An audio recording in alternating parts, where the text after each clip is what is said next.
Hello students, study magic word YouTube channel पे आपका स्वागत है। हम लोग इलेक्ट्रिकल इंस्ट्रूमेंटेशन और मेजरमेंट का चैप्टर नंबर फर्स्ट स्टार्ट करने जा रहे हैं। ऐसे धीरे धीरे करके जो सीरीज़ है आगे बढ़ती जाएगी और हम चैप्टर्स को फिनिश करते जाएंगे। हमारा जो पहला चैप्टर है वो है introduction to electrical measuring instrument. तो इसको हम शुरू करते हैं। तो हम आज पढ़ने जा रहे हैं कि हमारे पास जो डिफरेंट टाइप के क्वांटिटीज़ हैं, इलेक्ट्रिकल क्वांटिटीज़, करंट हो या वोल्टेज हो या रेजिस्टेंस हो, इसको मेज़र करने के लिए कुछ सिद्धांत, कुछ प्रिंसिपल की आवश्यकता होती है। उन प्रिंसिपल को हम लोग आज स्टडी करेंगे। तो हम लोग स्टार्ट करने जा रहे हैं concept of measurement of electrical quantities. तो देर ना करते हुए हम स्टार्ट करते हैं। इसमें सबसे पहले नंबर पे है हमारे पास मैग्नेटिक इफेक्ट, चुंबकीय प्रभाव। तो चुंबकीय प्रभाव का सिद्धांत ये है कि हमारे पास कोई भी पदार्थ है, ठीक, वो पदार्थ चुंबकीय रूप से तीन तरीके का हो सकता है, फेरोमैग्नेटिक, पैरामैग्नेटिक या फिर क्या हो सकता है, डायमैग्नेटिक। तो इसकी प्रॉपर्टी अलग अलग होती है। डायमैग्नेटिक क्या करता है कि चुंबकीय क्षेत्र के अंदर हल्का सा रिपल्सन फील करता है। पैरामैग्नेटिक मटेरियल चुंबकीय क्षेत्र के अंतर्गत आकर्षण का अनुभव करता है और फेरोमैग्नेटिक प्रबल आकर्षण का अनुभव करता है। तो ये तीन तरीके का पदार्थ होता है। तो मैग्नेटिक इफेक्ट का मतलब ये जो चुंबकीय पदार्थ होगा उसको जब हम चुंबकीय क्षेत्र के अंदर रखते हैं तो इस पर एक बल कार्य करेगा। वो आकर्षण या प्रतिकर्षण हो सकता है, depending upon the nature of material, material के नेचर के ऊपर निर्भर वो करेगा। तो उसके हिसाब से ये बदलेगा, ठीक। तो ये हमारा होता है मैग्नेटिक इफेक्ट का प्रभाव।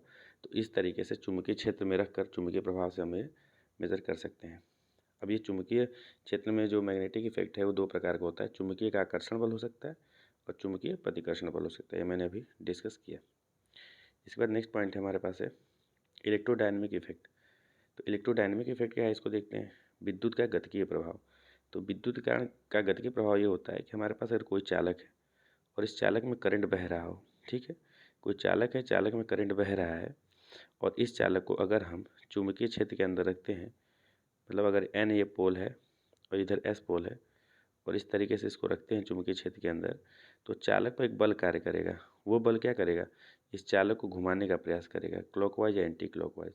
इसको अगर स्टेटमेंट में हम लोग समझें तो ये कह सकते हैं कि जब कोई धारावाही कुंडली, विद्युत चुंबक या चालक विद्युत चुम्बकीय या चुंबकीय क्षेत्र के अंदर होता है तो उस पर एक बलाघूर्ण कार्य करता है। मतलब when a current carrying conductor is placed under the action of magnetic field, it will experience a force or a torque which will try to rotate it in the direction of clock or in its anti direction। मतलब वो move कराने का प्रयास करेगा। अब इस principal को use करके भी हम इलेक्ट्रिकल क्वांटिटीज़ को मेज़र कर सकते हैं, ठीक है। अब हम आगे बढ़ते हैं, चलिए। नेक्स्ट हमारे पास इफेक्ट है इलेक्ट्रोथर्मल इफेक्ट। क्या है बेटा, इलेक्ट्रोथर्मल इफेक्ट। अब इलेक्ट्रोथर्मल इफेक्ट क्या है, हमको पता है कि हमारे पास कोई चालक है, इसमें अगर करंट फ्लो होगा तो इस करंट के कारण इसमें I² RT हीट जनरेट होगा, ठीक है, हीट जनरेट होगा H, जो क्या होगा I² RT।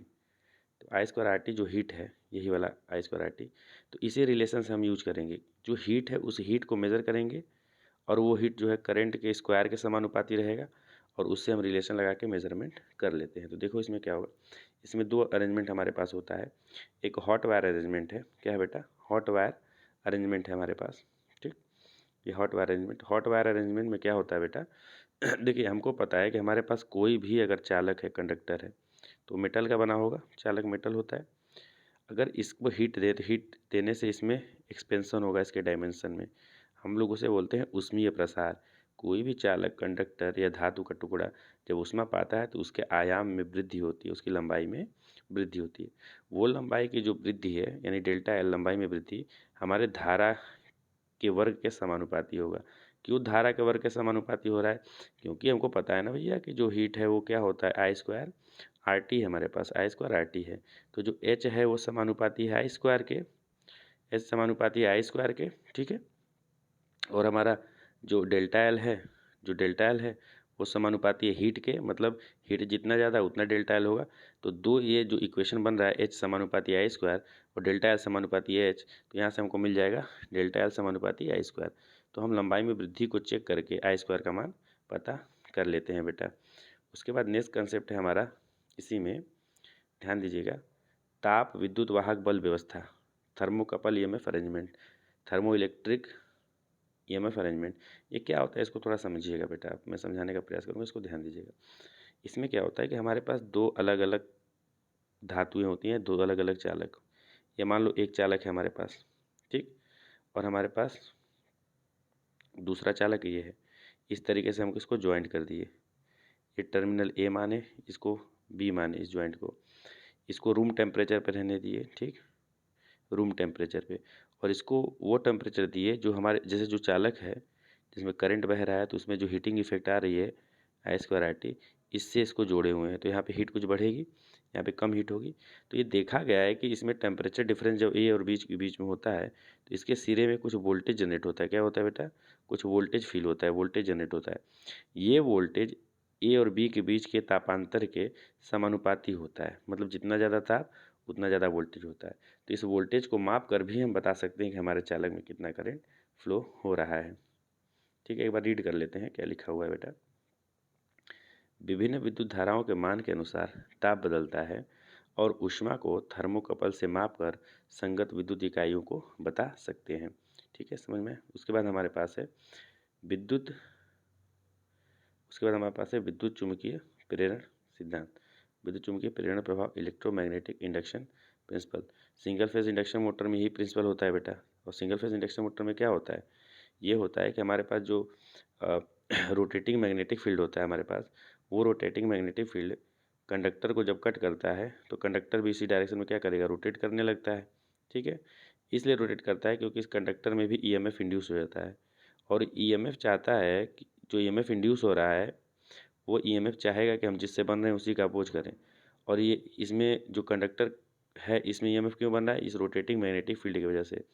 तो ये भी क्या करेगा? उसका अपोज करने के लिए इसी डायरेक्शन में मूव करने लगता है। तो इसको बोलते हैं हम लोग विद्युत चुम्बकीय प्रेरण प्रभाव, इलेक्ट्रो मैग्नेटिक इंडक्शन प्रिंसिपल। ठीक है, इसके आगे हमारा नेक्स्ट प्रिंसिपल जो है स्थिर वैद्युत प्रभाव। बेटा क्या है स्थिर वैद्युत प्रभाव? इलेक्ट्रोस्टैटिक। तो इलेक्ट्रोस्टैटिक में क्या होता है बेटा? दो प्लेटों को कंबाइन करते हैं, एक उसमें से चल प्लेट होगा, एक अचल प्लेट होगा। अभी मैं समझाता हूँ क्या होगा, पहले पढ़ लेते हैं।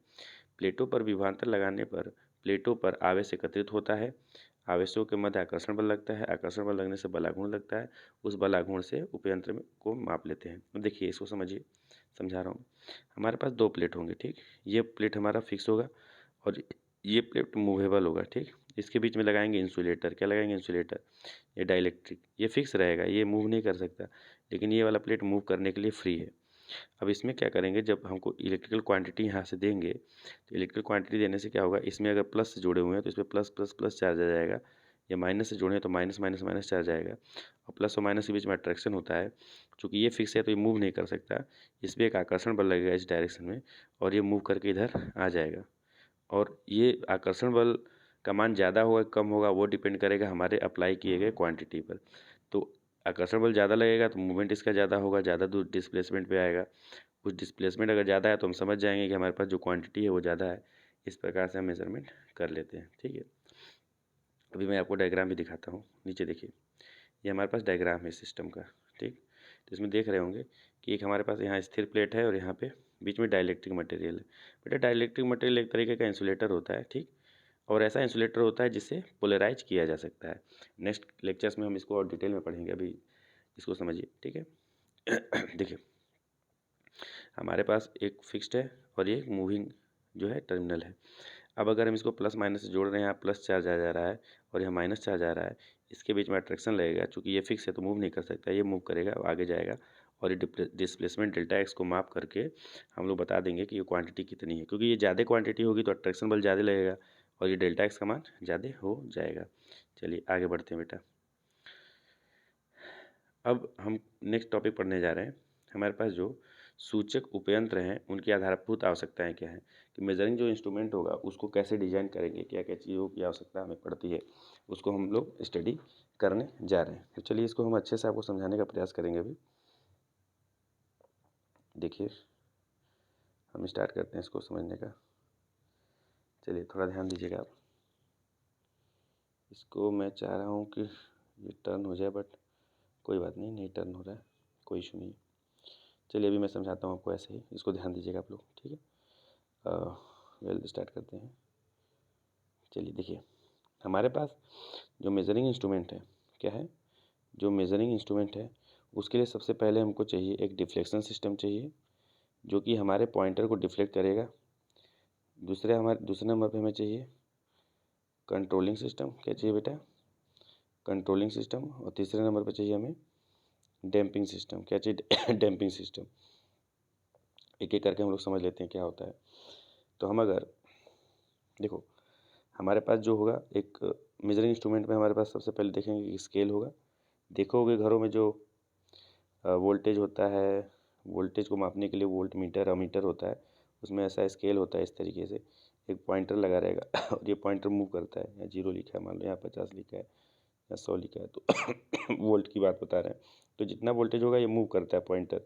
तो पॉइंटर मूव करता है और इसमें जो क्वांटिटी जा रही होगी ना, कुछ सप्लाई दे रहे होंगे, उस सप्लाई का मान बढ़ते बढ़ते ये पॉइंटर मूव करता है, क्वांटिटी को बताता है। और इस क्वांटिटी का मान, इनपुट का मान घटेगा तो पॉइंटर का कम की तरह बताता है। और जब 0 देते हैं तो हमेशा क्या रहता है, ये 0 पे रहता है पॉइंटर, ठीक है। जब कोई क्वांटिटी हमारे इंस्ट्रूमेंट में नहीं जा रहा है तो वो 0 पे पॉइंटर शो करेगा। और जैसे जैसे हम क्वांटिटी बढ़ाते हैं वैसे वैसे माप बढ़ाते बढ़ाते ऐसे शो करने लगता है, बढ़ने लगता है। ये तो आपको पता होगा, है ना। तो अब देखिए होगा क्या एक्चुअली में, हमारे पास एक ऐसा सिस्टम है इसके अंदर जो इसको डिफ्लेक्ट करा रहा है, तो उसको डिफ्लेक्टिंग सिस्टम कह रहे हैं, जो मूल अवस्था से पॉइंटर को मूव करा रहा है, तो डिफ्लेक्टिंग सिस्टम हो गया। अब मूव करा रहा है तो मूव किस हद तक कराएगा, तो एक ऐसा भी बल लग रहा है कि मूवमेंट के साथ साथ उसको एक अपोजिशन फोर्स लग रहा है जो इसको फिक्स्ड पॉइंट पे क्या कर रहा है, स्थिर कर दे रहा है। कोई क्वांटिटी गई और ये अगर मूव करके 50 वोल्ट पर शो कर रहा है पॉइंटर, इसका मतलब इस 50 वोल्ट पे आने के बाद जो इधर से डिफ्लेक्शन का फोर्स लगा है, इधर से कोई अपोजिट फोर्स लगा होगा, तभी तो ये स्थिर हुआ। तो दो तरीके का फोर्स हमने देखा। क्या क्या देखा?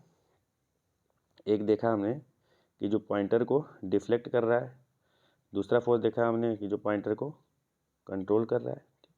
तो हमें आवश्यक होता है डिफ्लेक्शन का, डिफ्लेक्टिंग फोर्स का या डिफ्लेक्टिंग टॉर्क का, दूसरा कंट्रोलिंग टॉर्क का जो उसको कंट्रोल करता है, और तीसरे नंबर पे एक डैम्पिंग टॉर्क है।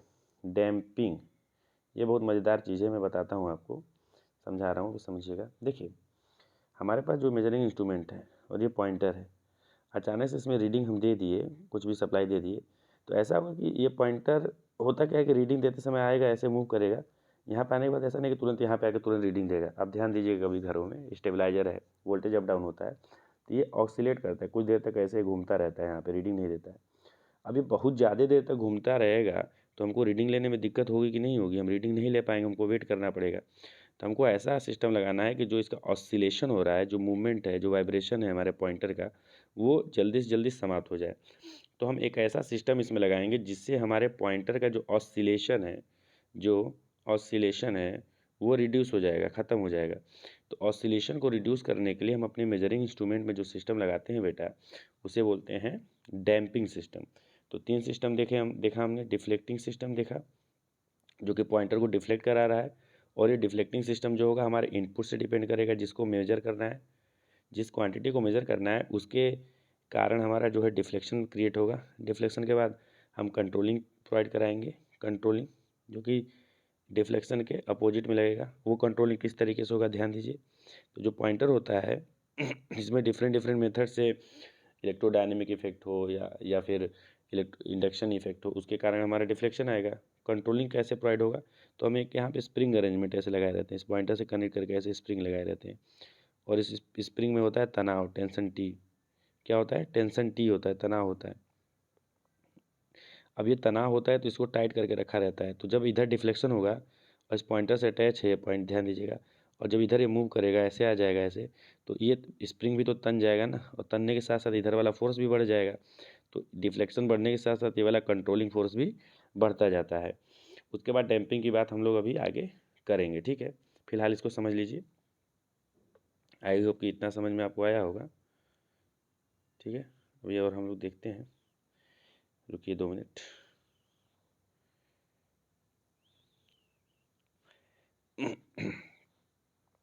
चलिए हम लोग स्टार्ट करते हैं। कहाँ थे हम लोग? डिफ्लेक्टिंग सिस्टम हो गया था। हाँ, थोड़ा सा इसको देखते हैं। हम लोग क्या पढ़ रहे थे? हम लोग पढ़ रहे थे बेटा, प्रत्येक उपयंत्र को 3 निम्न प्रणालियों की आवश्यकता होती है। एक विक्षेपण सिस्टम, जिसे बोलते हैं डिफ्लेक्टिंग और ऑपरेटिंग सिस्टम। ये डिफ्लेक्टिंग सिस्टम हमारे इनपुट क्वांटिटी जिसको मेजर करना है उसके हिसाब से काम करता है, और जिसको मेज़र करना है उस क्वांटिटी के हिसाब से हमारे पॉइंटर में, जो पॉइंटर मूव करता है स्केल के ऊपर, उस पॉइंटर में मूवमेंट प्रोवाइड कराने का काम करता है। दूसरे नंबर पे नियंत्रण प्रणाली है, कंट्रोलिंग और रिस्टोरिंग सिस्टम है। ये कंट्रोलिंग सिस्टम ये है, अगर हमारा डिफ्लेक्टिंग टॉर्क हमेशा लगता जाए, केवल डिफ्लेक्शन होता जाए, तो क्या होगा तुम इमेजिन कर सकते हो। अगर उस पर बल लगेगा तो मोटर के तरीके से केवल नाचने लगेगा वो। जब मोटर के तरीके से नाचने लगेगा तो हमको कोई मेजरमेंट थोड़ी मिलेगा। तो हमको मेजरमेंट लेने के लिए डिफ्लेक्शन के साथ साथ उसी हिसाब से कंट्रोलिंग सिस्टम की आवश्यकता पड़ती है, जो कि स्प्रिंग के द्वारा हम प्रोवाइड कराते हैं। तीसरे नंबर पे हमारे पास अवमंदन प्रणाली है। अवमंदन प्रणाली क्या करता है बेटा? अवमंदन प्रणाली क्या करेगा? तो ध्यान दीजिए, अवमंदन प्रणाली जो हमारे पास है वो हमारा जो पॉइंटर है, इस पॉइंटर में जो ऑसिलेशन आ रहा है, जो मूवमेंट आ रहा है, जो वाइब्रेशन है, अपने ओरिजिनल पॉइंट के अबाउट में मूव कर रहा है, वाइब्रेट कर रहा है, इस ऑसिलेशन को कम करता है। किसको? इस ऑसिलेशन को। तो पॉइंटर के ऑसिलेशन को जो सिस्टम कम करेगा उसे डैम्पिंग सिस्टम हम लोग कहते हैं। ठीक है, अवमंदन प्रणाली। अब देखिए आगे बढ़ते हैं, धीरे धीरे एक एक को पढ़ते जाते हैं हम लोग। हमारे पास पहले नंबर पे विक्षेपण प्रणाली, डिफ्लेक्शन सिस्टम है या डिफ्लेक्टिंग सिस्टम है। इसको हम लोग पढ़ लेते हैं। देखिए, यह प्रणाली विद्युत धारा या वोल्टता के यांत्रिक बल में परिवर्तित करता है। यांत्रिक बल का मतलब वही फोर्स, पॉइंटर मूव कर सके उसमें बदलता है। किसको? तो विद्युत धारा या वोल्टता को। हम विद्युत धारा या वोल्टेज ही तो प्रोवाइड कराते हैं ना अपने मेजरिंग इंस्ट्रूमेंट को। उसको यांत्रिक बल में प्रोवाइड करेगा ताकि जो हमारा पॉइंटर है वो मूव कर सके और एक रीडिंग दे सके। ठीक है बेटा। इसके बाद क्या है? इसके बाद है वह बल आघूर्ण जो उपयंत्र के चल तंत्र में गति उत्पन्न कर सके और उसमें लगे सूचक को शून्य स्थिति से विक्षेपित करता है, विक्षेपण आघूर्ण कहलाता है। आघूर्ण का मतलब, आघूर्ण उसे बोलते हैं कि जो बल किसी भी चीज़ को घुमाने का काम करे उसे आघूर्ण बोलते हैं बेटा। ठीक है, तो विक्षेपण आघूर्ण का मतलब वह आघूर्ण जो हमारे पॉइंटर को मूव कराने का प्रयास करता है। ठीक, नेक्स्ट नंबर पे हमारे पास है नियंत्रण प्रणाली है बेटा, कंट्रोलिंग सिस्टम है। कंट्रोलिंग सिस्टम क्या है इसको देखते हैं। कंट्रोलिंग सिस्टम क्या है इसको देखते हैं। तो नंबर 1 पे हम समझने का प्रयास करेंगे। 2 मिनट रुक जाइए बेटा, थोड़ा इशू हो रहा है, लेक्चर अभी लेना स्टार्ट किया ना। विक्षेपण आघूर्ण में चल तंत्र तब तक विक्षेपित होता जाता है जब तक इस पर कोई नियंत्रण न हो। अब जब इस पर बल लगेगा, देखो ये डिफ्लेक्शन वाला बल दिख रहा है ना, अभी लगातार लगता ही जाएगा तो ये मोटर के तरीके से घूमने लगेगा, ऐसे राउंड में घूमने लगेगा। ठीक है, तो हमको घुमाना नहीं, हमको एक मेजरमेंट चाहिए। तो इस डायरेक्शन में अगर डिफ्लेक्टिंग टॉर्क लग रहा है तो इसके अपोजिट डायरेक्शन में भी एक टॉर्क की आवश्यकता है। वो टॉर्क कैसे प्रोवाइड कराते हैं? तो हम लोग स्प्रिंग के द्वारा वो प्रोवाइड कराते हैं। किससे प्रोवाइड कराते हैं बेटा? स्प्रिंग के द्वारा। डायग्राम में देखिए आप लोग ध्यान से, डायग्राम में आप लोग देखेंगे ध्यान से। देखिए यहाँ पे एक स्प्रिंग लगा हुआ दिख रहा है, यहाँ पे स्प्रिंग है, इससे कनेक्टेड है पॉइंटर से। ये पॉइंटर बोलते हैं, जो सुई है इसे पॉइंटर बोलते हैं। डिफ्लेक्टिंग टॉर्क हमारा जो इनपुट वोल्टेज या करंट है उसके हिसाब से डिफ्लेक्टिंग टॉर्क लगता है।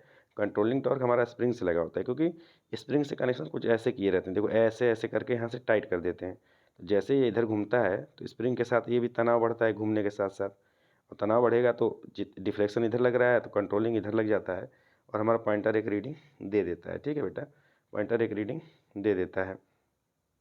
अब चलिए एक और चीज़ पढ़ते हैं।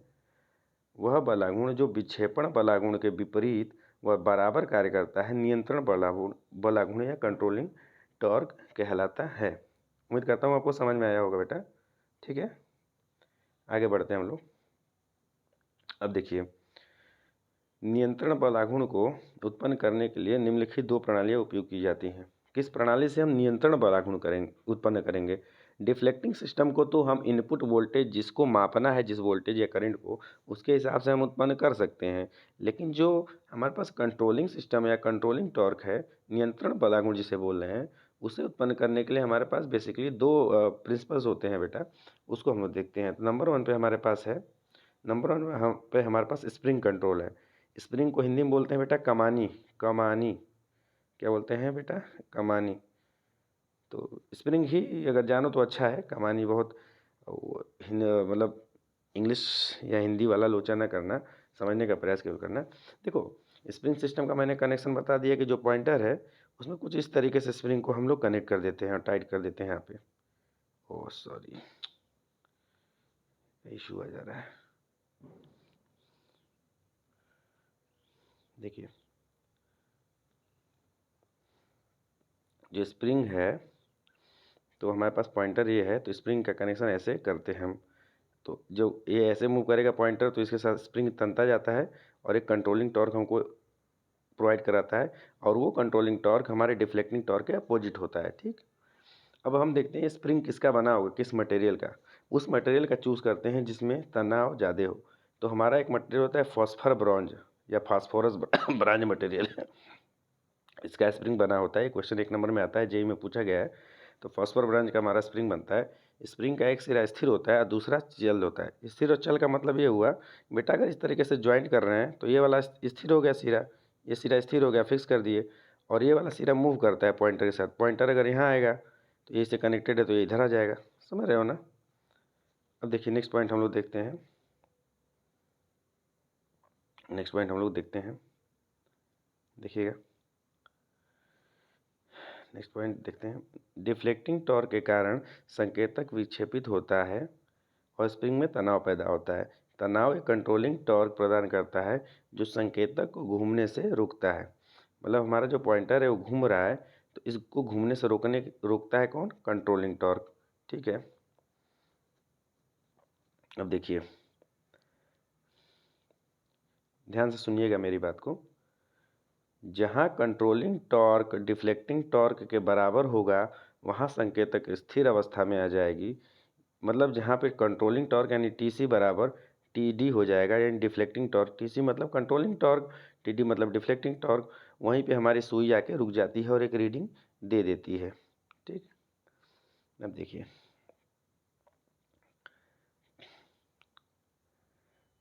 अभी देखिए फिर दूसरे नंबर पे जो कंट्रोलिंग सिस्टम हमारे पास है वो है ग्रेविटी कंट्रोल सिस्टम। क्या है बेटा, ग्रेविटी कंट्रोल सिस्टम। तो ग्रेविटी कंट्रोल सिस्टम क्या है इसको देखते हैं। ग्रेविटी कंट्रोल सिस्टम क्या है हम लोग इसको देखते हैं। तो ग्रेविटी कंट्रोल सिस्टम को हम यहाँ से देखेंगे।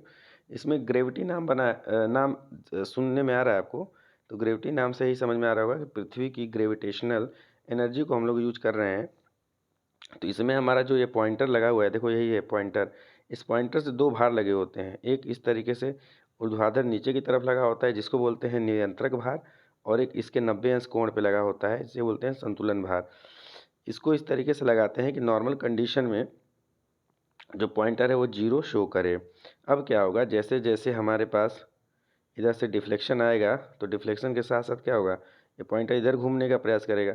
अब पॉइंटर जब इधर घूमने का प्रयास करेगा तो ये जो वेट हमारा नीचे आ रहा है वो इस डायरेक्शन में ऐसे मूव होगा।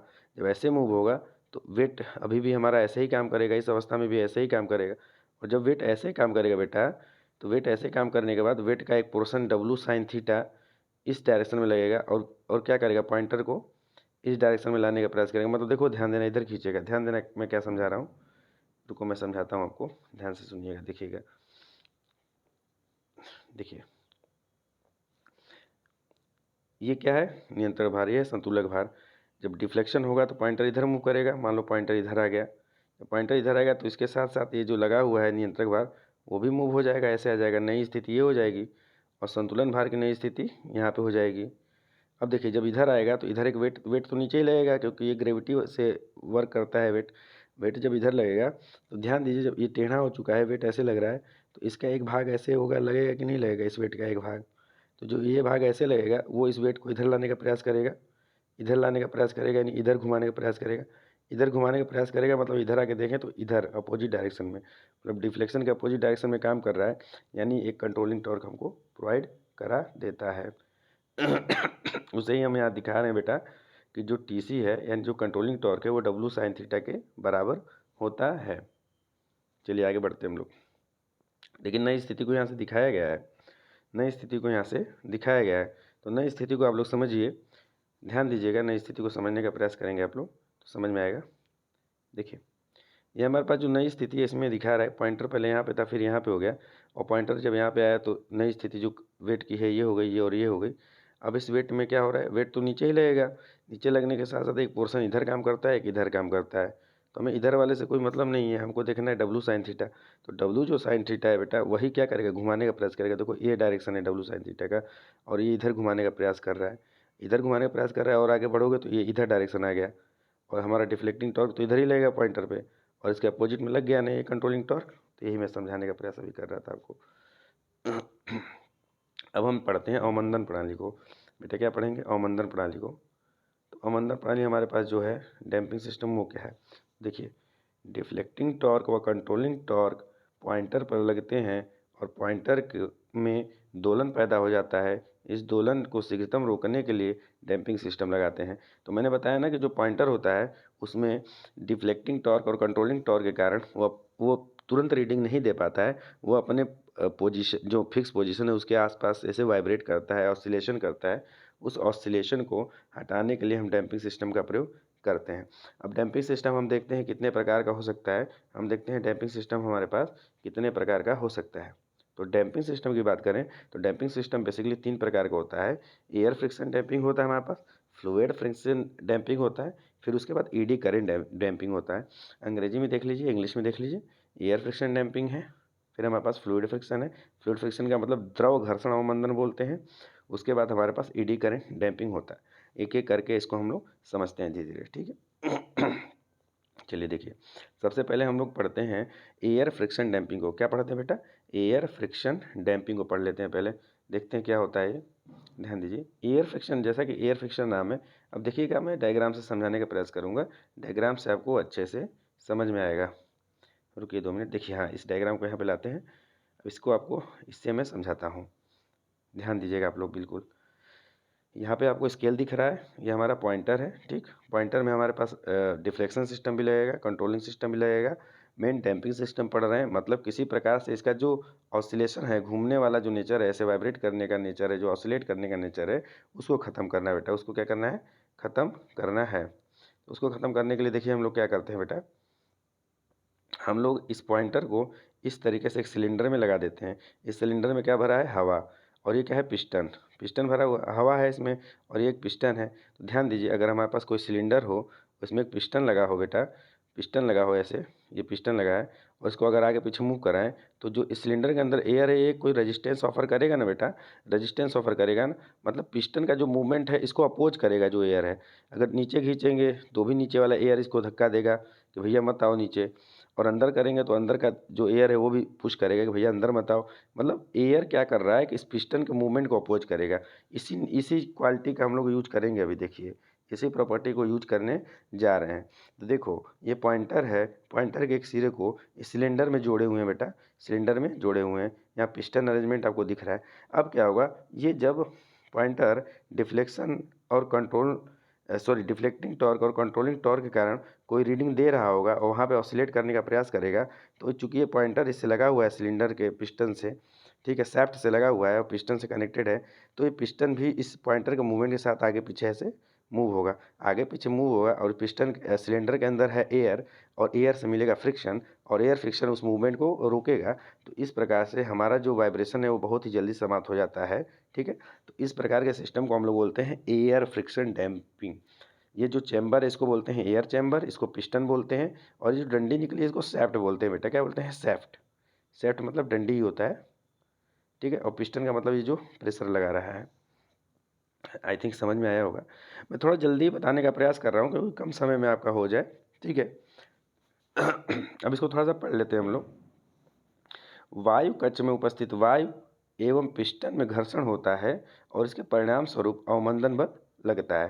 अवमंदन बल लगने के कारण पॉइंटर शीघ्र अपने अंतिम विक्षेप अवस्था में आ जाता है। अंतिम विक्षेप अवस्था मतलब जहाँ पे जो रीडिंग देना है वो जल्दी आ जाता है, वही तो चाहिए अंतिम विक्षेप अवस्था।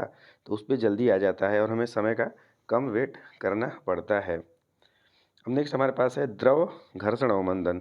क्या है बेटा? द्रव घर्षण अवमंदन, यानी इसको क्या बोलेंगे? Fluid friction damping. फ्लूइड मतलब किसी प्रकार का लिक्विड हो सकता है, उसको हम फ्लूइड बोलेंगे। तो डायग्राम से भी इसको समझेंगे हम लोग, ठीक है। डायग्राम समझते हैं, इजी है, बिल्कुल आसानी से समझ में आएगा। देखिए हमारे पास पॉइंटर है, ठीक, और एक हमारे पास ये चैम्बर है। इस चैम्बर में फ्लूइड है, कोई भी फ्लूइड, कोई ऑयल हो सकता है, या ऑयल में हम ऐसा ऑयल लेंगे जो इंसुलेटिंग नेचर का हो। ऐसा ऑयल ना हो कि जिसमें इंसुलेशन ना हो, ताकि लीक होने के बाद शॉर्ट सर्किट हो जाएगा तो दिक्कत होगी, ठीक। और इंसुलेशन अच्छा रहेगा तो शॉर्ट सर्किट होने की संभावना कम रहेगी। हालांकि ऑयल है, लिक्विड है, तो लीकेज होने की संभावना होती है। इसीलिए हम लोग फ्लूइड फ्रिक्शन को बहुत ज़्यादा प्रीफर नहीं करेंगे, फिर भी है तो इसको पढ़ लेते हैं। इसमें क्या होगा कि पॉइंटर कनेक्टेड होगा ऐसे, ठीक है, और ये ब्लेड्स हैं, ये 4 यहाँ पे ब्लेड्स दिख रहे हैं आपको इसी पोजीशन में, और इसके बीच में फ्लूइड भरा हुआ है, पानी। अब आप पानी, अगर कोई बकेट है उसमें पानी जब भरा रहता है तो बचपन में आप ट्राई किए होंगे, जब हाथ डाल के हिलाते हो तो हाथ हिलाने में बहुत मुश्किल होता है।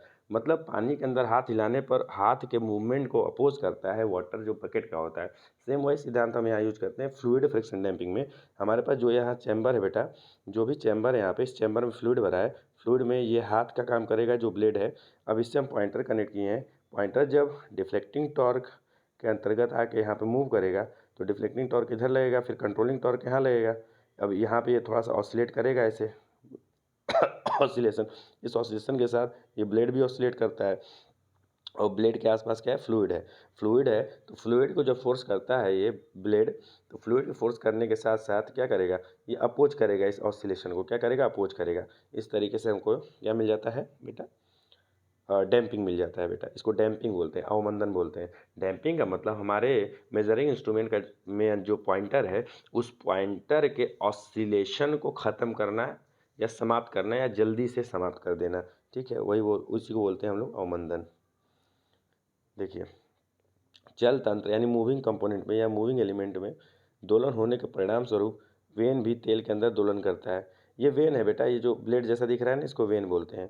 तो जब दोलन होगा हमारे चल तंत्र में यानी पॉइंटर में, तो क्योंकि पॉइंटर कनेक्टेड है वेन से, और वेन में भी होने लगेगा मूवमेंट, और वो है फ्लूइड के अंदर, और तेल का दबाव लगेगा, और तेल के दबाव से दोलन गति का विरोध होता है, और हमारा जो पॉइंटर है वो अंतिम स्थिति में आ जाता है।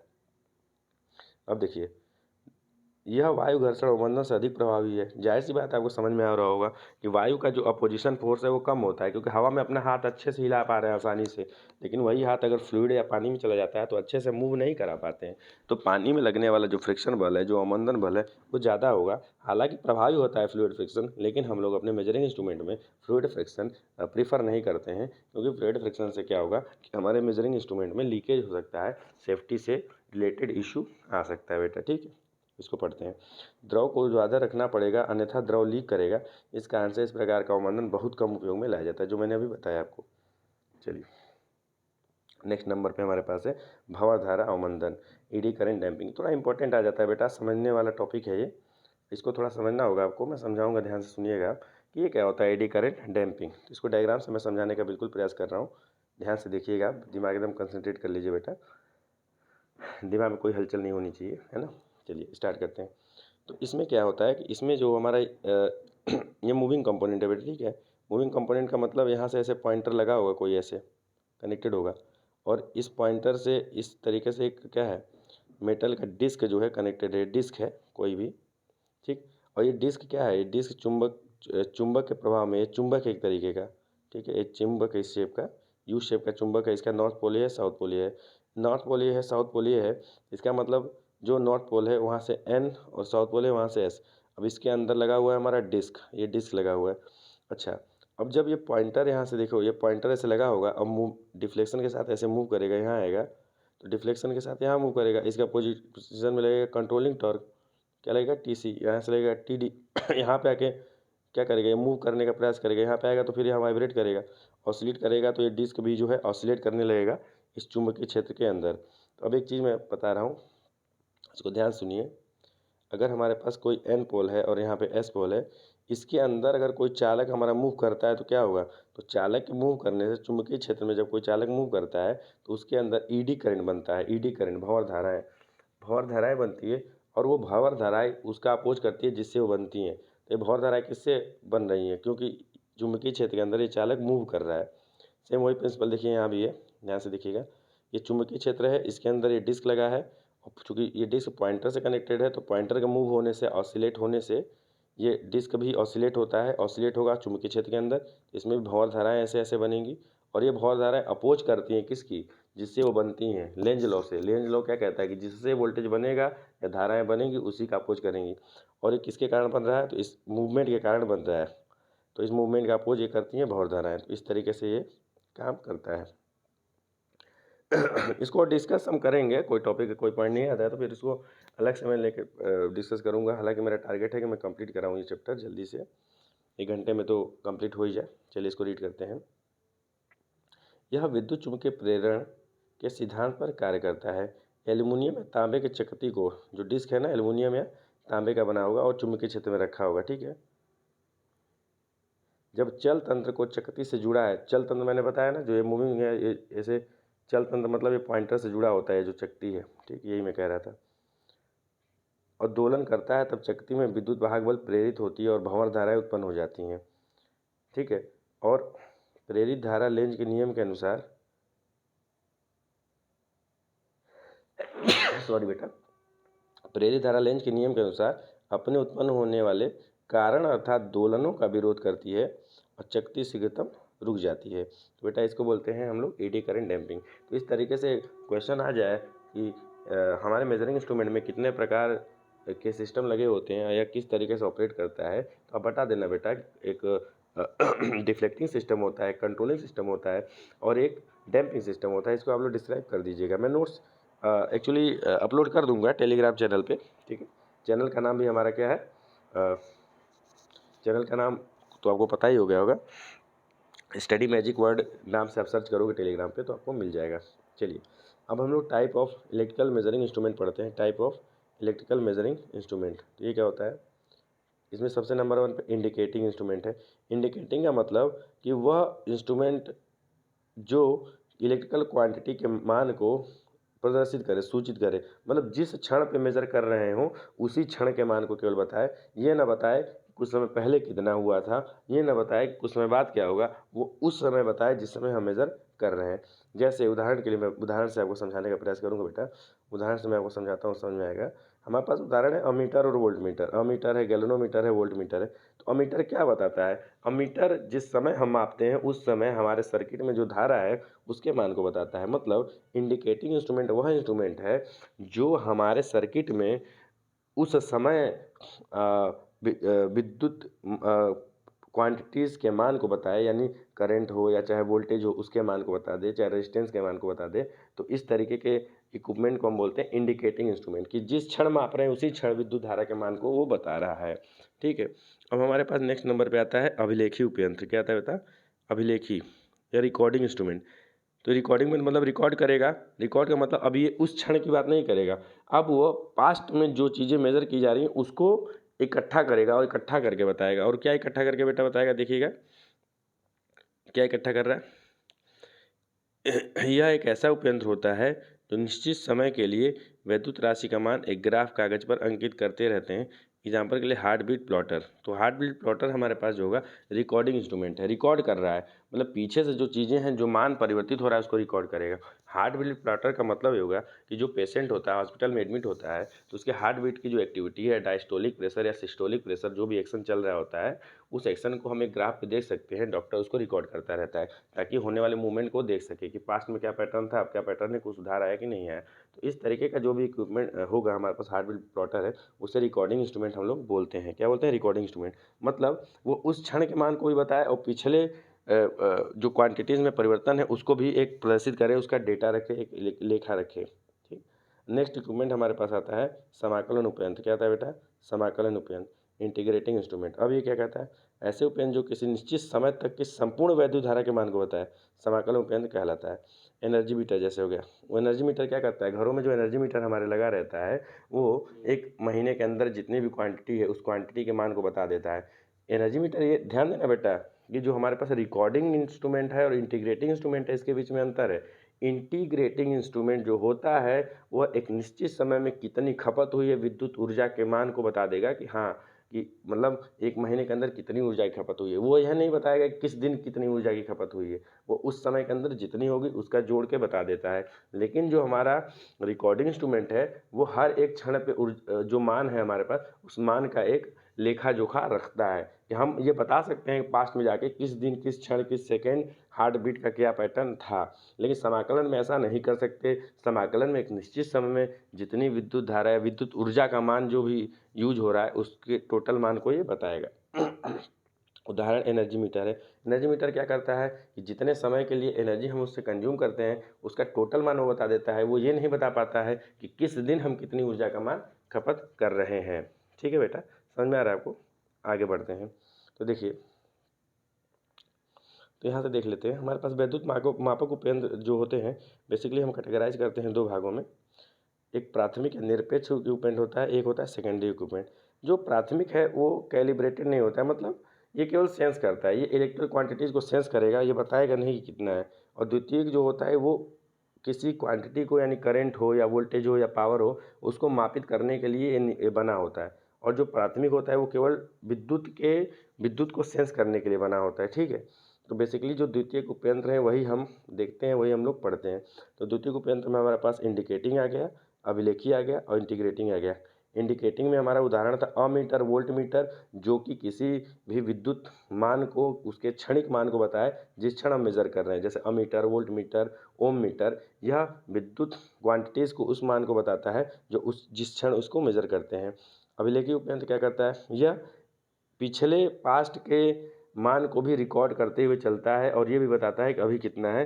तो एक रेखा जोखा ये तैयार करके रखता है, जैसे हार्ट बीट प्लॉटर है। इंटीग्रेटिंग इंस्ट्रूमेंट एक निश्चित समय के अंदर विद्युत ऊर्जा कितनी खपत हो रही है उसके मान को ये बताने में सक्षम होता है। अब त्रुटियों के बारे में देखते हैं बेटा। एरर्स क्या है, त्रुटियाँ क्या है, इसको देखते हैं। त्रुटियों के बारे में देखेंगे, व्हाट इज एरर्स। एरर के बारे में देखेंगे, जो त्रुटियाँ हमारे पास, तो त्रुटियों को परिभाषित ऐसे कर सकते हैं। देखिए, कोई भी इंस्ट्रूमेंट है हमारे पास, तो इंस्ट्रूमेंट मान बताता है। अगर हम 40 एम्पियर के मान को माप रहे हैं तो हम चाहेंगे कि हमारा जो इंस्ट्रूमेंट है वो 40 एम्पियर बताए। हम अगर 60 एम्पियर की धारा को मापना चाह रहे हैं तो हमारा इंस्ट्रूमेंट 60 एम्पियर को बताए। अच्छा ये बताइए, जब इंस्ट्रूमेंट हमारे एग्जैक्ट वैल्यू को बताएगा तभी तो हम उस पर रिलायबल होंगे ना, तभी तो भरोसेमंद इक्विपमेंट होगा। अगर इक्विपमेंट क्या करे, 40 एम्पियर को 50 एम्पियर बताने लगे तो हमारे मेजरिंग इंस्ट्रूमेंट का क्या उपयोग हुआ है बताइए। तो देखिए, कभी कभी इंटरनल फॉल्ट की वजह से या पर्यावरणीय कारणों की वजह से कुछ उसमें प्रॉब्लम आ जाती है, जिसके वजह से जितना मापना चाहिए उतना नहीं बताता है, ठीक है।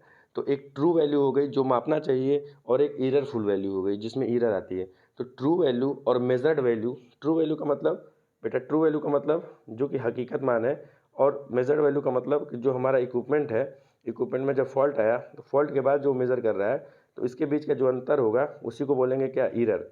एरर का मतलब difference between measured value and true value is known है एरर। मापित मान और सत्य मान में जो अंतर होता है उसे बेटा एरर हम लोग कहते हैं। अब देखिएगा कितने प्रकार से त्रुटियों को हम लोग डिस्क्राइब कर पाते हैं। हमारे पास जो त्रुटियां हैं बेटा वो 3 तरीके से डिस्क्राइब करेंगे। एक व्यवस्थित या संचित त्रुटि होती है, सिस्टमेटिक और क्यूमुलेटिव एरर। दूसरा होता है आकस्मिक या एक्सीडेंटल एरर। एक फुटकर त्रुटियां होती हैं, मिसलेनियस एरर। इसको देख लेते हैं बेटा, एक करके समझ लेते हैं इसको। तो हमारे पास अगर व्यवस्थित त्रुटियों में देखें तो व्यवस्थित त्रुटियों में हमारे पास आता है उपयंत्रीय त्रुटियाँ। उपयंत्रीय त्रुटियाँ, उपयंत्रीय त्रुटियों का मतलब हमारे इक्विपमेंट के अंदर कुछ वर्किंग मैकेनिज्म में डिस्टर्बेंस आ रहा है। पर्यावरणीय त्रुटियों में आ जाएगा हमारे पास कि हमारे इन्वायरमेंट में ह्यूमिडिटी है, टेम्परेचर के कारण कुछ एरर आ रहा है। रूपांतरणीय त्रुटियाँ मतलब कि जो ऊर्जा का परिवर्तन हो रहा है, ठीक है, जो ट्रांसड्यूसर उसमें यूज हो रहा है। मतलब ऊर्जा का परिवर्तन का मतलब ये हो गया कि मान लो हम थर्मोकपल यूज कर रहे हैं तो जो करंट का प्रभाव हीटिंग इफेक्ट में हो रहा है, उस हीटिंग इफेक्ट के परिवर्तन में कुछ दिक्कत आ जाए, रूपांतरण में आ जाए, तो उससे भरी हुई त्रुटियों को बोलेंगे हम लोग रूपांतरण त्रुटियाँ, ठीक है। इसके बाद हमारे पास आ जाता है प्रेषण त्रुटियाँ।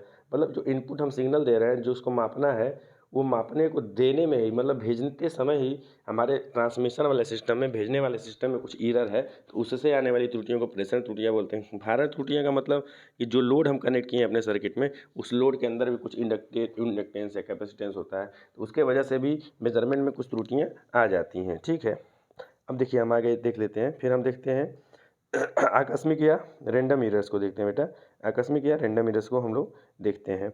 इसमें पहले नंबर पे यथार्थता मापन में अस्थिरता जनित त्रुटि। यथार्थता मापन में अस्थिरता जनित त्रुटि का मतलब हमारा उपयंत्र है तो उसकी एक क्षमता होती है, कितने कम से कम मान को माप सकता है और कितने अधिक से अधिक मान को माप सकता है। बेटा हमारे मापों को उपयंत्र को देखोगे तो ऐसे स्केल बना होता है, ठीक है। स्केल में छोटे छोटे खाने बने होते हैं, तो हमारी सुई जो है यहाँ पर है तो हम बता सकते हैं कि हाँ इस इतनी क्वान्टिटी कितनी होगी, ठीक है। अगर ये 5 है और ये 10 है तो हम बता सकते हैं बीच में 5 का गैप है, ठीक है। और इसमें कितने भाग हैं, 1 2 3 4 5, तो 5 से 5 डिवाइड कर दे तो एक एक का यहाँ पे क्वांटिटी मापेगा, मतलब एक होगा ये।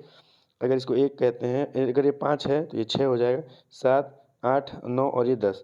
तो अगर इधर 9 पे है तो हम बताएंगे 9 है, लेकिन 8 और 9 के बीच में अगर है तो इसको हम कैसे बता सकते हैं, तो हम अनुमान लगाने लगते हैं। तो जितनी क्षमता कम से कम मापने की है उससे भी कम जब मापने का प्रयास करते हैं तो हमारे पास यथार्थता मापन में अस्थिरता जनित त्रुटि आती है। मतलब हमारे मापक उपयंत्र के द्वारा कितना कम से कम मापा जा सकता है उससे भी कम जब मापने का प्रयास करते हैं तो यथार्थता जनित त्रुटि हमारे पास आ जाती है।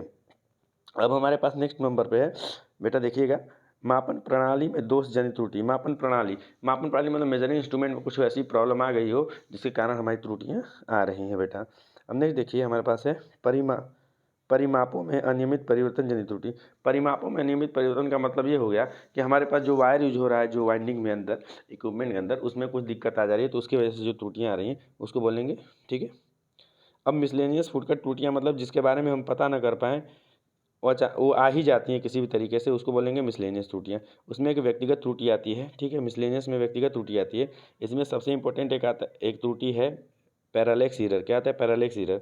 पैरालेक्स एरर क्या है? पैरालेक्स एरर का मतलब कि पैरालेक्स एरर क्या होता है इसको समझो। मिसलेनियस में व्यक्तिगत त्रुटि के अंदर पैरालेक्स एरर इसको क्या बोलते हैं कि हमारा जो मेजरमेंट है, हमारे पास जो मेजरिंग इंस्ट्रूमेंट है, उसको मापने के लिए हमको एक उचित तरीके से उसको देखना होता है, ऑब्जर्वेशन। अगर हम इस डायरेक्शन से देखें तो हमें माप कुछ और दिखेगा, इस डायरेक्शन से देखें तो कुछ माप और दिखेगा, लेकिन एकदम लंबवत हम ऊपर से ऐसे देखें, इसको ऑब्जर्व करने का प्रयास करें तो हमें एग्जैक्ट रीडिंग दिखेगी।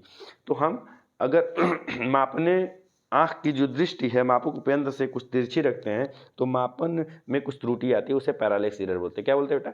मापन के दौरान हम अपने आई साइट को या नज़र को अगर हम तिरछी रखते हैं और तिरछी नज़र रखने के कारण मापन में जो त्रुटि मिलती है उसे पैरालेक्स एरर हम लोग बोलते हैं बेटा, ठीक है। नेक्स्ट है दोषपूर्ण व्यवस्था जनित त्रुटि है। फिर नेक्स्ट है मापक उपयंत्र में अनुपयुक्त उपयोग। मतलब मापक उपयंत्र को उपयोग करने का ही तरीका ना पता हो आपको तो आप जरूर एरर कुछ ना कुछ क्रिएट कर दोगे, गलत चीज़ों को मेजर कर दोगे बेटा, ठीक है। नेक्स्ट बढ़ते हैं हम लोग मापन में मापित तथा वास्तविक मान मैंने बताया। मापित मान का मतलब मापक उपयंत्र के द्वारा जो क्वांटिटी हम मापते हैं उसे मापित मान बोलते हैं। जो हमारा मेजरिंग इंस्ट्रूमेंट है उसे जब मापते हो तो कुछ रीडिंग बताएगा ना, तो जो रीडिंग बताता है उसे मापित मान बोलते हैं। क्या बोलते हैं बेटा? मापित मान बोलते हैं, ठीक है, मापित मान। और ट्रू वैल्यू क्या है कि जो एक्चुअल वैल्यू होनी चाहिए, ठीक है, जो एक्चुअल वैल्यू होनी चाहिए। तो एक बार रीड करते हैं बेटा, हम एक बार इस चीज़ को रीड कर लेते हैं ताकि अच्छे से आपको समझ में आ जाए। देखिए किसी मापक उपयंत्र के द्वारा जो माप ली जाती है उसे उस उपयंत्र की मापित मान कहते हैं। मापित मान में त्रुटियां निहित हो सकती हैं। जो माप रहे हैं, हो सकता है कुछ इंटरनल फॉल्ट की वजह से जो कुछ त्रुटियां आ गई हों, पर्यावरणीय वजह से, कुछ ऑब्जर्वेशन की वजह से ठीक है। तो किसी आदर्श उपमान उपयंत्र के द्वारा प्रेक्षित मान में त्रुटियां नहीं होती उसे वास्तविक मान बोलते हैं। मतलब वास्तविक मान का मतलब जिसमें त्रुटियां ना हो। और मापित मान और वास्तविक मान में जो अंतर है उसे ही त्रुटि हम लोग बोलते हैं। पहले भी डिस्कस किए थे बेटा, हम लोग पहले भी डिस्कस इस चीज़ को किए थे। अब देखिए हम लोग आगे बढ़ते हैं मापक उक्तियों के मूल अभिलक्षण। मापक उक्तियों के मूल अभिलक्षण क्या है देखते हैं। यथार्थता क्या है? एक्यूरेसी का मतलब ये हो गया कि हमारे किसी मापक उपयंत्र द्वारा वास्तविक मान के सापेक्ष मापे गए मान को यथार्थ कहेंगे अगर वास्तविक मान के निकट मापा जाए। एक्यूरेसी का मतलब कि हमारे द्वारा जो मापा गया मान है वो ट्रू वैल्यू के कितने निकट है। अगर ज़्यादा निकट है तो हमारा जो मापित मान है वो यथार्थ होगा या एक्यूरेट होगा, ठीक है। समझ में आ रहा है? प्रिसीजन क्या है? सूक्ष्मता क्या है बेटा? इसको समझिएगा, बहुत ही इंपॉर्टेंट टॉपिक ये आ रहा है आपके सामने। प्रिसीजन को समझिएगा। प्रिसीजन सूक्ष्मता। देखिए हमारे पास कोई इक्विपमेंट है, कोई वोल्टमीटर है, मान लीजिए हमारे पास कोई वोल्टमीटर है। इससे हम कोई वोल्टेज है हमारे सर्किट में, मान लो ये कोई सर्किट ऐसे है, कोई दो वायर है, इसके बीच में वोल्टेज मापना है, तो इसको हम इससे मेजर कर रहे हैं। मान लो इसको इससे कनेक्ट कर दिए, इस वाले टर्मिनल को इससे कनेक्ट कर दिए, तो वोल्टेज बताना चाहिए। तो वोल्टेज मान लो बता रहे हैं 5 वोल्ट बता रहा है, ठीक। फिर इसको डिस्कनेक्ट किए, फिर कनेक्ट किए तो ये 7 वोल्ट बता रहा है। फिर डिस्कनेक्ट कर दिए, इसको यहाँ से कट कर दिए, फिर इसको कनेक्ट किए, फिर 8 बताने लगा, फिर डिस्कनेक्ट किए, कनेक्ट किए तो फिर 4 बताने लगा। लेकिन मैं तो आपको क्लियर बता दे रहा हूँ, इसके मान में परिवर्तन नहीं आ रहा है। लेकिन इसके अंदर ऐसा गुण है कि बार बार जब इसको कनेक्ट डिस्कनेक्ट कर रहे हैं सेम सर्किट में जिसमें कोई भी मान में परिवर्तन नहीं आ रहा है, फिर भी मापक उपयंत्र के द्वारा बार बार अलग अलग मान को बताया जा रहा है। इसका मतलब क्या है? इसका मतलब कुछ उसके अंदर फॉल्ट है। तो प्रिसीजन का मतलब ये हो गया कि बार बार एक ही मान को लेने पर अगर ये मेजरिंग इंस्ट्रूमेंट क्या करे, बार बार वही मान बताए 5 वोल्ट 5 वोल्ट 5 वोल्ट, तो इसका मतलब हम बोलेंगे वो प्रिसाइज इंस्ट्रूमेंट। क्या है? प्रिसाइज है। तो सूक्ष्मता क्या हो गया बेटा? सूक्ष्मता क्या हो गया? मापक उपयंत्र द्वारा बार बार एक ही मान को व्यक्त करना सूक्ष्मता कहलाती है, ठीक है।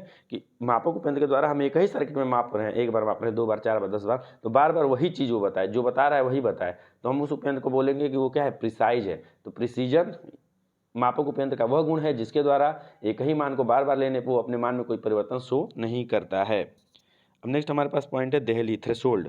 थ्रेशोल्ड क्या है देखो बेटा, थ्रेशोल्ड क्या है? वह न्यूनतम मान जिसके नीचे मापक उपयंत्र कोई विक्षेप नहीं प्रकट करता है। मतलब मैं बताया था ना अभी कि मापक उपयंत्र के द्वारा मापने के लिए क्या चाहिए भैया, इसमें कुछ इनपुट देंगे तो डिफ्लेक्शन आएगा ना, कुछ इनपुट देंगे। अब इनपुट देंगे तो ऐसा थोड़ी है कि बिल्कुल 0.00001 वोल्ट दे दिए तो डिफ्लेक्शन आ गया। कुछ एक ऐसा कम से कम मान है जिसके ऊपर जाने पर डिफ्लेक्शन देगा, जिसके नीचे रहेंगे तो मान नहीं देगा। जैसे हमने दिया 0.1 वोल्ट तो कुछ नहीं हिला, 0.2 दिया तो नहीं हिला, 0.3 पे ये पॉइंटर नहीं हिल रहा है, 0.5 पे आने पे थोड़ा विक्षेप उत्पन्न हो गया, 0.3 पे नहीं हुआ है, तो हम बोलेंगे जो 0.5 है वो क्या है, वो थ्रेशोल्ड है। कि थ्रेशोल्ड इसलिए है कि कम से कम वह वैल्यू है जिसके नीचे मापक उपयंत्र कोई भी डिफ्लेक्शन नहीं देता है, मतलब इसके ऊपर ही डिफ्लेक्शन ही देगा, ठीक है, इसके ऊपर। तो मापक उपयंत्र के द्वारा मापा गया वह न्यूनतम मान जिसके नीचे अगर और कम करें क्वांटिटी को, इनपुट क्वांटिटी को, तो वो मेजरमेंट ना बता सके, उसके ऊपर ही बता सके। अब डैम्पिंग हो गया। डैम्पिंग हमने पढ़ा भी है बेटा। तो सूचक को दोलनों को के प्रभाव को हटाकर शीघ्र अंतिम विक्षेप की स्थिति पर लाना ही अवमंदन कहलाता है। तो इसका डायग्राम देख लेते हैं। देखो यही है, डिफ्लेक्शन का एक रिप्रेजेंटेशन है। इसमें क्या हो रहा है कि शुरुआती दौर में पॉइंटर ऐसे आया, फिर ऐसे वाइब्रेट कर रहा है।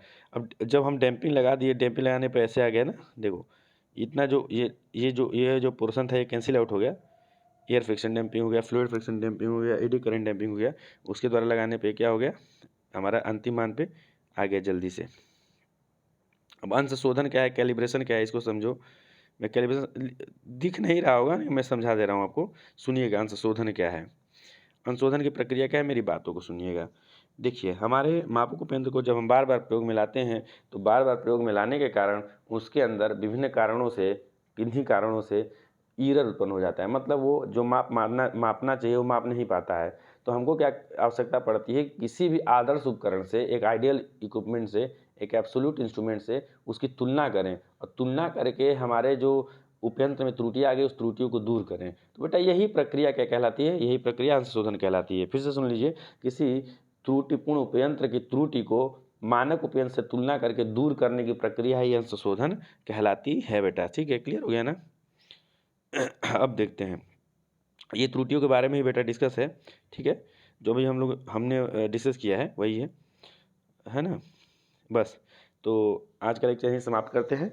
पहला चैप्टर आपका फिनिश हो गया है। एक दो बार लेक्चर आप देखोगे तो बिल्कुल डाउट क्लियर हो जाएगा। अगर आपको लेक्चर पसंद आता है तो चैनल को सब्सक्राइब कर सकते हैं, शेयर कर सकते हैं अगर आपकी इच्छा होती है।